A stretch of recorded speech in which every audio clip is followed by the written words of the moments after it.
오늘은 더불어민주당 박원순 후보 목소리 듣겠습니다. 일정상 전화로 연결합니다. 박원순 후보 안녕하세요. 안녕하세요. 반갑습니다. 김문수 후보랑 안철수 후보가 저희 CBS 야외 스튜디오 통통 스튜디오에 나와서 이 생방송으로 거리 시민들도 함께 만나고 그런 거 다 아시죠? 네네. 아니 박원순 후보도 좀 오시지. 그렇게 일정 빼기가 어려우세요? 아이고 죄송합니다. 제가 요청하는 데가 많아가지고요. 예. 열심히 다니고 있습니다. 예. 아무튼 상당히 아쉽습니다. 다른 분들하고 네네. 똑같이 다음에 꼭 제가 한번 가겠습니다. 만약 당선되시면 바로 오시는 걸로 그럼 약속하실래요? 예, 그렇게 하겠습니다. 네네네. 아침에 사전 투표 하셨더라고요? 예, 그렇습니다. 사전 투표하러 가셨더니 많이들 오셨던가요? 예. 사람들이 제가 이번에 한 곳은요. 그 세곡동이었습니다. 강남구. 네. 제가 지금 살고 있는 곳은 종로구이지만 예. 일부러 제가 강남에 가서 투표를 했고요. 예. 그만큼 이번에 강남에서 구청장의 당선은 저는 굉장히 상징적이라고 생각해서 강남구에 가서 투표했습니다. 예. 지금까지 지방자치 실시된 이후에 강남구에서 민주당 계열이 당선된 사례가 있나요? 없죠. 구청장은 없습니다. 한 번도 없잖아요. 예. 이번엔 될 것 같습니까? 예, 그렇게 판단하고 있는데요.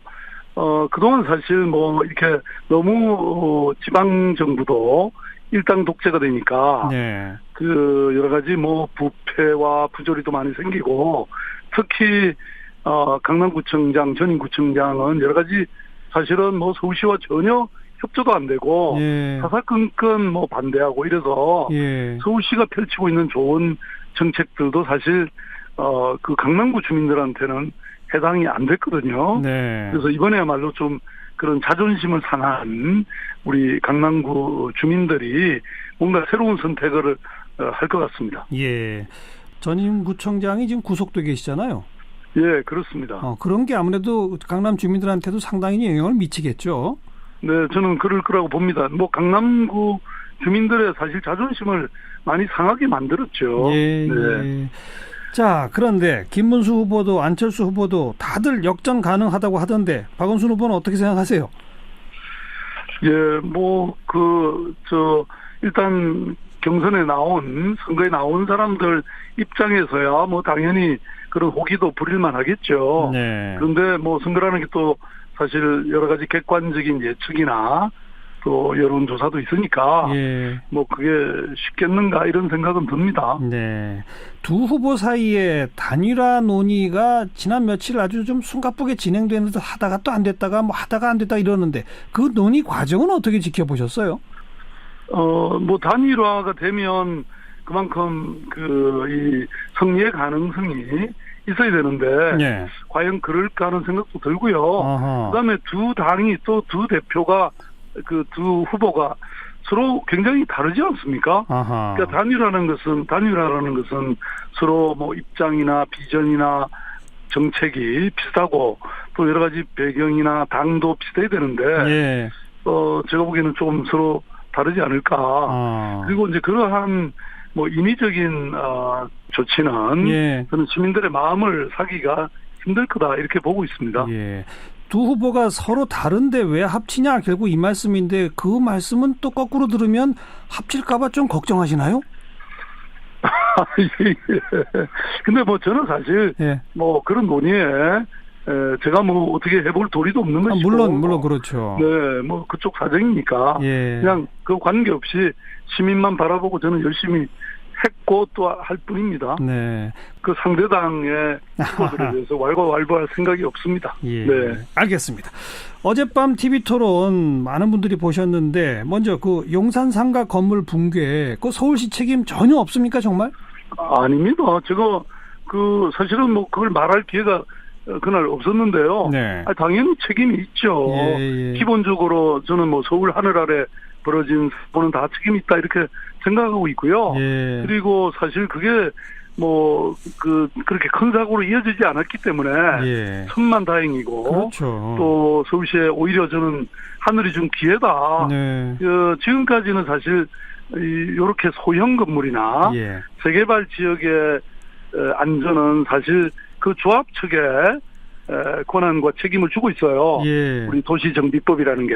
예. 그런데 뭐 그런 법적 사각지대에도 불구하고 아무튼 사고가 나면 제 책임이죠. 예. 그래서 그런 법률도 고쳐야 되지만 그 법률 고치기 이전이라도 제가 만약에 시장으로 다시 당선되면 예. 뭐 그런 그 저희들 관할이 아니지만 예. 책임을 지고 전체 조사를 할 것이고요. 예. 방안을 강구하겠습니다. 그러니까 현행 법령상으로는 재개발 조합이 이미 구성되어 있는 경우에는 그 조합이 전적으로 모든 그 안전 문제까지 책임지게 돼 있는 겁니까? 그렇습니다. 네네. 그건 조금 좀 문제가 있군요. 이건 그렇습니다. 그래서 법의 사각지대 부분에 있었고, 근데 뭐 사고라는 것은 어디에서 나든 서울시 안에서 난 사고라면 뭐 저도 책임이 전혀 없다 이렇게 말할 수 없죠. 예. 네. 그런데 그 이제 용산 그 건물 붕괴가 이제 그 재개발 재건축 정책 전반에 대한 논의로 이게 연장이 됩니다. 다시 말하면 특히 뭐 김문수 후보나 이런 측에서는 박원순 후보 측에서 그동안 너무 그 이른바 서울시 공권력의 갑질로 재개발 재건축을 자꾸 막아와서 이런 일이 터진 거 아니냐는 식의 주장이던데 어떻게 보세요? 네, 뭐 그건 또 전혀 아닙니다. 왜냐하면 그 지역에서도 원래 그 재개발 지역으로 지정될 때는 업무지구로 지정이 됐습니다. 네. 그러니까 주거가 아니었죠. 그러니까 주거 비율이 너무 낮아서 사업성이 전혀 없어서 오랫동안 표류했던 것을 서울시가 오히려 그 주거 비율을 높여줘가지고 사업성이 있게 해서 지금 재개발 중인 곳입니다. 그러니까 서울시가 손 놓고 있는 것이 아니고요. 뭐 그런 오래된 곳은 사실 이런 걸 대규모로 정말 지정해서 도시를 난장판으로 만든 거는 사실 전임 시장들이었죠.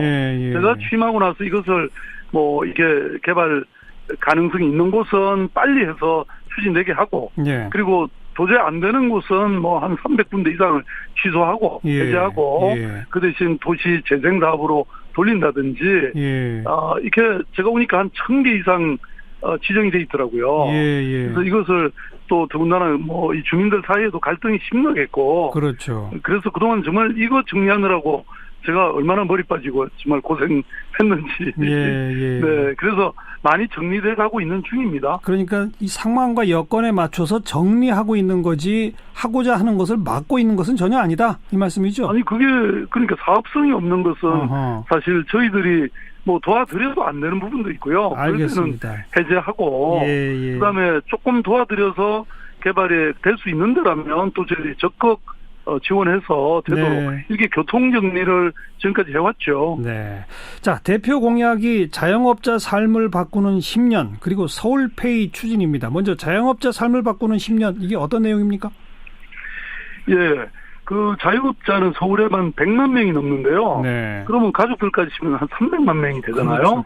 근데 이분들의 삶이 정말 힘듭니다. 왜냐하면 이게 지금 뭐 여러 가지 장사도 잘 안 되고 그다음에 그중에 또 가장 큰 문제는 카드 수수료가 전체 영업이익의 거의 뭐 절반이 될 정도로 이렇게 어려운 점이 많은데 그래서 이번에 저희들이 이걸 핀테크 기술을 도입해서 아예 그 카드 수수료를 거의 0%대로 낮춰버리는 겁니다. 그러면 작은 가게에서는 월 한 뭐 20-30만 원에서부터 시작해서 큰 데는 뭐 몇백만 원까지 말하자면 비용을 아끼게 되는 것이죠. 그게 서울시의 힘만으로 가능한 일입니까?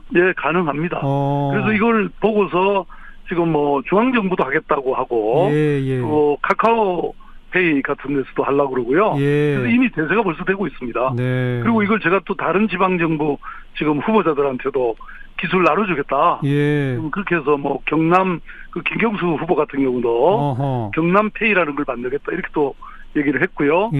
또 제주도의 문대림 후보도 제이페이로 만들겠다 이렇게 지금 이게 지금 선거운동 기간 중에도 지금 삽시간에 전국을 터지고 있습니다. 그게 서울페이인데 그 핀테크 기술 간단하게만 어떻게 하는 건지 조금만 소개해 주세요. 그게 이제 뭐 이 과거에는 신용카드망을 통해서 이게 갔기 때문에 그만큼 중간에 수수료를 냈어야 되는데 지금은 이 모바일망을 통해서 곧바로 그 구매자에서부터 가게 주인의 통장으로 바로 그냥 쏘게 되는 겁니다. 아하. 그러다 보니까 중간에 수수료나 뭐 이런 비용이 하나도 안 들어가는 거예요. 예. 네. 그리고 이제 또 제가 공약한 게 두 번째로 자영업자들이 사실 몸이 아파도 병원에 못 가요. 왜냐하면 문을 닫아야 되지 않습니까? 그렇죠. 그래서 서울시가 유급병가를 드리겠다. 유급병가. 1년에 14일 범위 안에서. 그래서 병원에 가셔서 진단도 받고 할 수 있도록 그렇게 조치했고요. 세 번째, 제가 3종 세트를 준비했는데 네. 또 하나는 이제 이렇게 폐업을 하는 경우가 많아요. 사실. 그렇죠. 그럴 경우에 바로 이제 이 실업자가 되는 거지 않습니까? 그래서 고용보험료의 일부를 본인이 부담해야 되는 거를 서울시가 일부 지원하겠다. 이 세 가지 아마 자영업에 큰 힘이 될 겁니다.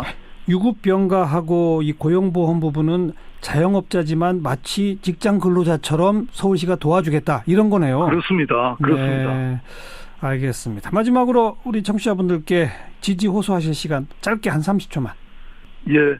저는 이번 선거는 정말 우리 서울의 미래와 또 한반도의 운명을 가름하는 아주 중요한 계기라고 분수령이라고 생각합니다. 여러분의 그 투표가 결정이 정말로 중요한 때입니다. 잘 부탁드립니다. 마지막까지 최선을 다하시고 좋은 성과가 있게 되면 곧바로 저희 통통 스튜디오에서 뵙겠습니다. 네. 고맙습니다. 감사합니다. 더불어민주당 서울시장 후보 박원순 후보였어요.